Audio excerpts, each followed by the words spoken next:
entretenu. Oui, tout à fait. Entretenu. Il dit, on nous a fait des montages, oui.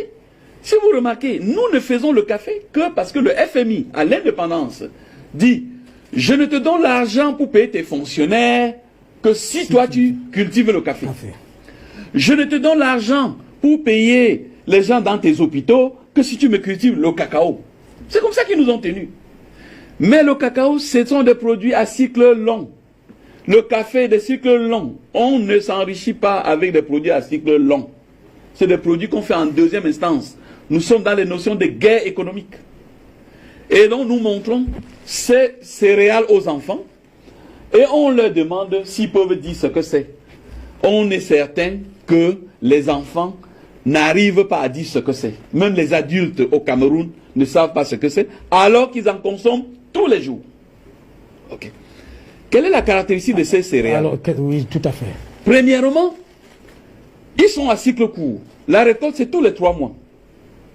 Deuxième élément, alors que le café et le cacao vous donnent 300 kg à l'hectare, tous ces céréales vous donnent au moins 10 tonnes à l'hectare tous les 3 mois. Mais le blanc a tout fait pour que ce soit lui à nous livrer. Puisqu'il n'a qu'une seule saison où il peut cultiver ça. Mais nous, on aurait 4 saisons. Et si nous avons 4 saisons, entre lui et nous, qui doit livrer qui? C'est nous qui... C'est à nous de livrer. Tout à fait. Sauf qu'ils ne veulent pas dépendre de nous, de ce qu'ils vont manger. Alors, ils nous ont mis, ce que nous cultivons pour eux, c'est ce qu'ils mangent quand ils sont rassasiés. Donc, nous, on n'est pas déterminant pour eux. Le café, le cacao, c'est 300. Imaginez 300 kilos à l'hectare par an, par rapport à 10 tonnes à l'hectare tous les 3 mois. Donc, on nous a amené. Alors, je vais dire, le premier élément, ça c'est le blé. Ouais. Qu'on nous a dit que ça ne pousse pas. Faux. Nous, ce qu'on fait, on donne ces céréales aux enfants de l'école primaire. Ils vont chez eux planter. On a distribué ces jours-ci parce que nous sommes en début de saison de pluie. Il ne faut pas croire à la science telle qu'ils nous ont mentionné. Moi, j'ai compris une chose, qu'aucun produit ne pousse ailleurs et qui ne pousse en Afrique. Parce que nous avons toutes les conditions réunies pour faire pousser tout. Deuxième produit, c'est le tournesol.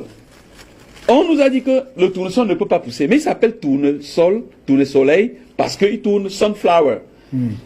Lui, il observe le soleil toute la journée, donc c'est un produit qui n'est là que pour le soleil. Malgré ça, on nous a convaincus que ça ne peut pas pousser. Avec ça, on fait l'huile de tournesol. Avec ça, on fait la glycérine. Alors qu'on est sous les tropiques quand même là avec le soleil. Bien sûr. Ça fait 14 tonnes à l'hectare, tous les 3 mois. 14 tonnes. Là, nous avons l'avoine. Ensuite, on a l'orge. L'orge, vous savez, ça qu'on fait la bière. Mais est-ce que vous voyez qu'on nous a dit que ça ne pousse pas? Les Camerounais boivent la bière au plus profond des villages camerounais. Mais ils ne savent pas que c'est grâce à ça qu'on fait la bière. Mais j'ai dit tout ça, il y a un élément que je ne vous ai pas dit. Lequel? Est-ce que vous savez que tous ces produits, c'est interdit d'importation au Cameroun? Officiel. Mais bien sûr, parce qu'il est interdit de perturber la croissance du café, du cacao et du coton. Il y a un bureau à l'aéroport financé par la France qui veille à ce que tout ça, quand ça entre, on brûle. Parce qu'il ne faut pas perturber. Alors, moi, juste pour qu'on comprenne, oui, dans cette guerre économique, moi, je veux faire la vigne au Cameroun. On me dit, ça ne pousse pas. Je dis, d'accord, ça ne pousse pas, mais laissez, je vais essayer. Je vais au ministère camerounais de l'agriculture, je fais une demande. Je veux importer 1000 plants de vignes. On me dit, ok, vous devez payer, c'est un montant très très cher pour importer. Le gouvernement camerounais met 6 mois pour me répondre. Alors, on me donne l'autorisation qui est validée du jour où j'ai fait la demande. En France, pour que vous sortiez une plante de vigne, il faut que le gouvernement français donne un passeport pour faire voyager cette plante de vigne. Ayant contrôlé qu'en sortant ça de la France, vous n'allez pas pénaliser un producteur français. Et donc le gouvernement français dit, mais votre certificat camerounais, il est déjà périmé. Je ne peux donc pas vous donner le passeport pour vos plants de vigne. Et on recommence encore. Et grâce à ce stratagème, on est sûr que nous allons rester dans le café, dans le cacao. Rappelez-vous encore, 300 kg à l'hectare par an. Et ici, on a des tonnes. Minimum 10 tonnes à l'hectare tous les 3 mois. Tous les 3 mois. Et si nous ne croyons pas que Dieu va venir arroser et que nous-mêmes on peut arroser, on peut avoir jusqu'à 4 récoltes. Ça veut dire que c'est à nous de nourrir l'Europe. Nous avons l'Afrique à 30 millions de kilomètres carrés. Je vous rappelle que là où il n'y a pas l'eau en Afrique, il y a l'eau dans le souterrain. Partout chez nous. Toutes les cartes hydrogéologiques montrent qu'on a l'eau en bas. Dans un pays comme le Cameroun, la quasi-totalité des départements portent le nom d'un cours d'eau. Tout à fait. Ça veut dire qu'il y a l'eau partout. Comment expliquez-vous que l'extrême nord du Cameroun, qui compte les terres les plus fertiles du Cameroun, c'est la zone assistée par le programme alimentaire mondial. Mais non seulement c'est une honte, mais c'est une insulte à notre intelligence. Et ma rébellion aujourd'hui, par rapport à ce que les Oumniobé ont fait dans les années 60, c'est d'enseigner aux enfants que nous, on ne fait que ce que le blanc lui-même fait. Pourquoi au Cameroun, je ne connais aucun blanc qui fait le cacao? Je ne connais aucun blanc qui fait dans le café. Il fait la banane. Donc moi aussi, je fais la banane. La banane, c'est 20 tonnes à l'hectare. Et la banane, vous la récoltez tous les jours.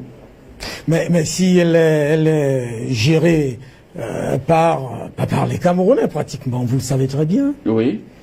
Bon. Elle est française. Elle est gérée. J'ai publié sur mon mur, bon, pour ceux qui ne me connaissent, j'ai une salle de classe qui s'appelle IEG sur Facebook. On a près de 700 000 followers et je publie régulièrement des informations. Il y a aussi un site pougala.net pour ceux qui ont les moyens de s'inscrire dans une salle de classe payante. Elle coûte 5 600 par mois. Et j'ai publié les photos de la banane dite camerounaise en France où c'est écrit banane française produite au Cameroun. Mais c'est revendiqué que c'est une banane française. Elle n'est pas camerounaise. Mais elle est produite au Cameroun. Elle est produite au Cameroun. Et si ce n'est pas une insulte, une autre insulte comme vous... Bien sûr. Mais sauf que nous sommes où? Nous, on est hors sujet. Regardez les ministères sont là. On est dans... Alors, ça, c'est... On fait de l'huile de tournesol. Un litre d'huile de tournesol coûte 3 000 francs au Cameroun. Ok. Ça sort après 3 mois. Vous avez 10 tonnes à l'hectare tous les 3 mois. Nos ministères sont là pour encourager les gens à faire que l'huile de palme. L'huile de palme. L'huile de palme donne à l'hectare 200 000 à l'hectare par an par rapport à ceci. Or, comme nous ne produisons que l'huile de palme, on est obligé d'aller faire frire pour blanchir. Donc on la rend toxique à la consommation. Et à la fin, on cherche à copier ce modèle, mais il suffisait tout simplement de planter et on pouvait tout simplement fabriquer... Est-ce que, pour aller dans le cadre de la sortie de ce sujet, est-ce que ça peut être un rapport de force économique avec les APE là? C'est-à-dire que on peut s'approprier ça partout au Cameroun et que... est-ce que c'est possible? Voilà, c'est possible aujourd'hui. Par exemple, nous payons, on distribue les semences aux agriculteurs, nous achetons le kilogramme à 500 francs. Oui. Donc 1 kg de tournesol qui est livré à l'usine, c'est 500 nous payons. L'agriculteur trouve plus intéressant que de faire le maïs par exemple. Ok. Ce qui est intéressant de savoir c'est quoi? C'est que les Africains de la diaspora,